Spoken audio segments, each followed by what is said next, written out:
I literally don't know. I thought it would be much lighter than this.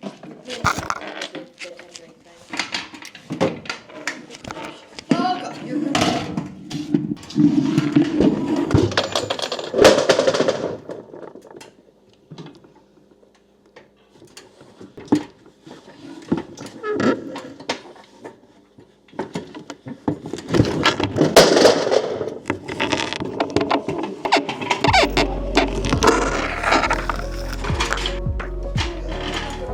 Raining today, so it's a little dark in the kitchen right now, but the backsplash is complete. I am planning to put a sealer on that today just so that if things like food liquids splash up while cooking, it won't stain, because right now we have a very like chalky matte stone finish and we don't want to mess that up.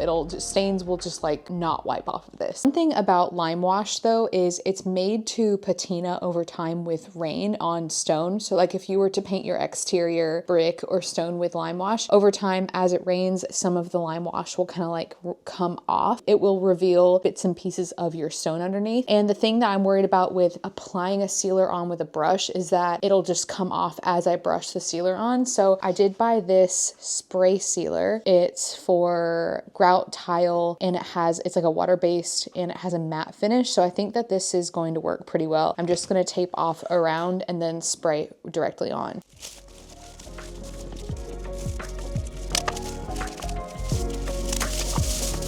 Okay, it looks like we just spray it on. And then I think you can put a second coat. Yeah, probably gonna do 2 at least, maybe even 3. I kind of want this to be one of those things that I do one time and I never have to do again. So we want maximum protection. Oh, wow. It's going on pretty heavy. Oh, I like it.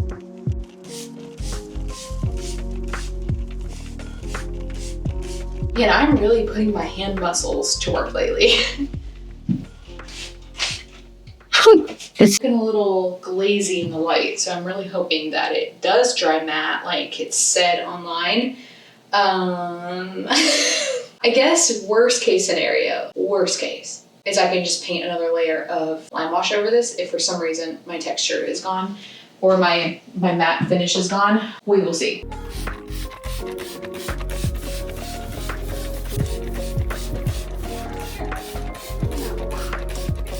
Coat number 2 is looking pretty good. Like the actual glossiness is gone. It doesn't really feel different, which makes me wonder if it's gonna work. So I think I'm gonna go in with one more coat and then we'll just see how it goes. It's been bothering me that you can see under these cabinets, so I want to do something about that. I'm planning to just like cap off with some 1/4-inch plywood, and then I have more of this little detail trim that I've been adding to the cabinets, and I'm going to add that around the bottom to close off the seam wherever it meets the plywood that I'm going to add, and I think it's going to be a really nice finishing detail. Better idea of what I'm talking about. You can't really see it from like standing level, but when you're sitting at the counter, you can see it quite a bit. The cabinets just have all this beautiful trim and then it comes to a dead stop. So I think that little piece of trim along the bottom will just like finish it off, will actually make so much more sense than having it stop just like this.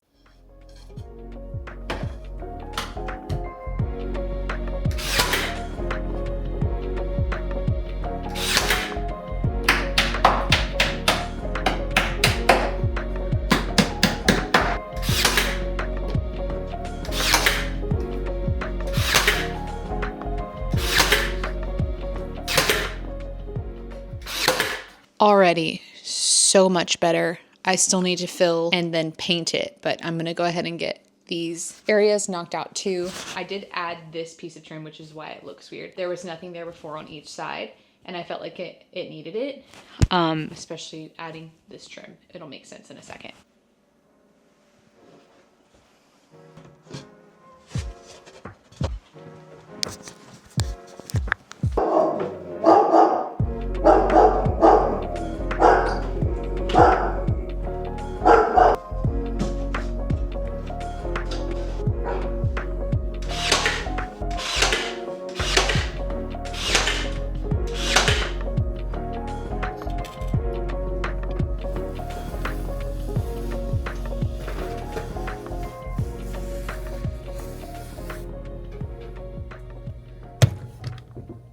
There is a little look. What an upgrade that made to add the bottoms to the cabinets. Now you don't see that weird like cavity, and it has a nice little detail that kind of mimics other trim, and it just looks so good. I have a bunch of things on my to-do list today. Cabinet doors get delivered, but they're probably gonna come later in the day. I'm just gonna be jumping around and knocking things off of my to-do list because, well, we're getting close to the finish line.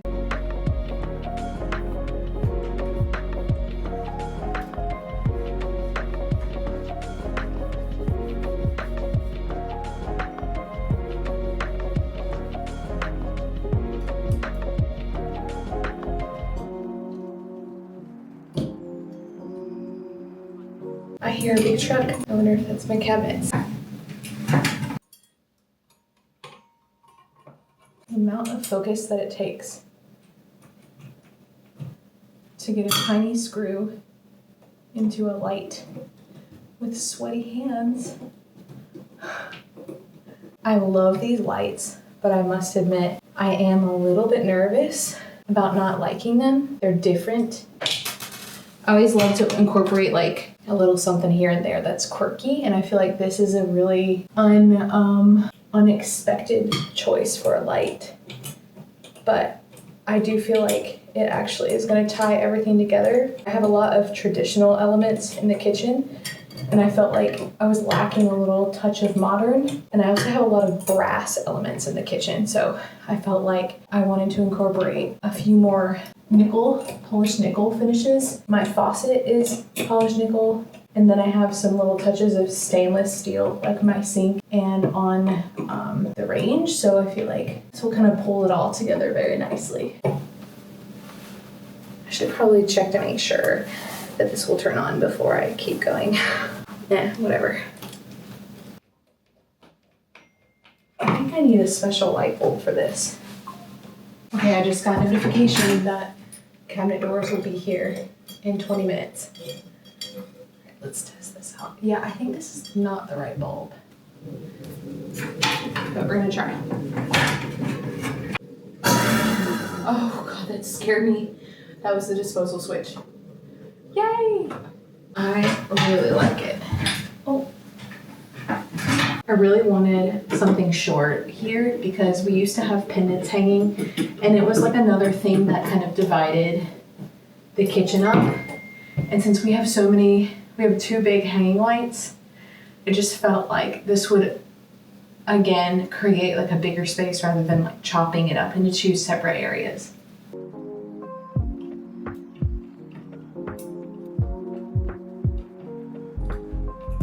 My hands are so sweaty.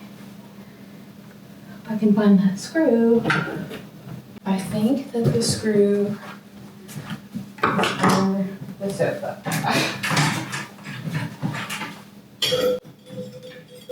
I don't know, maybe I just need like smaller bulbs with the same base, if they make those. Woohoo!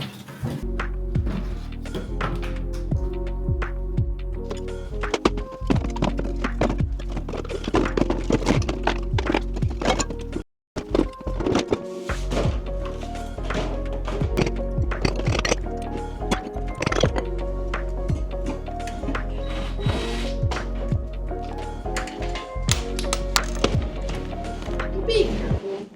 I literally don't know. I thought it would be much lighter than this.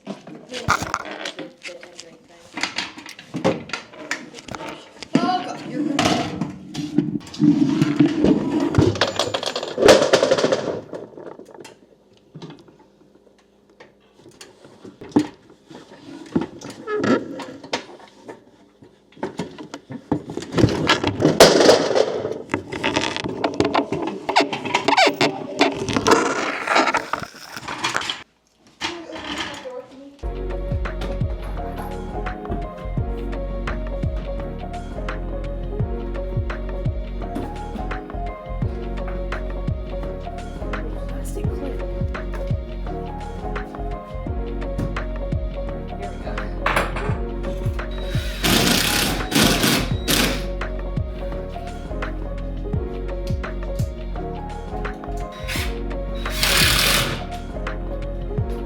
As per usual, that took me longer than I anticipated. I hate drywall. I can never get it measured right. I always have to like trim off every single time.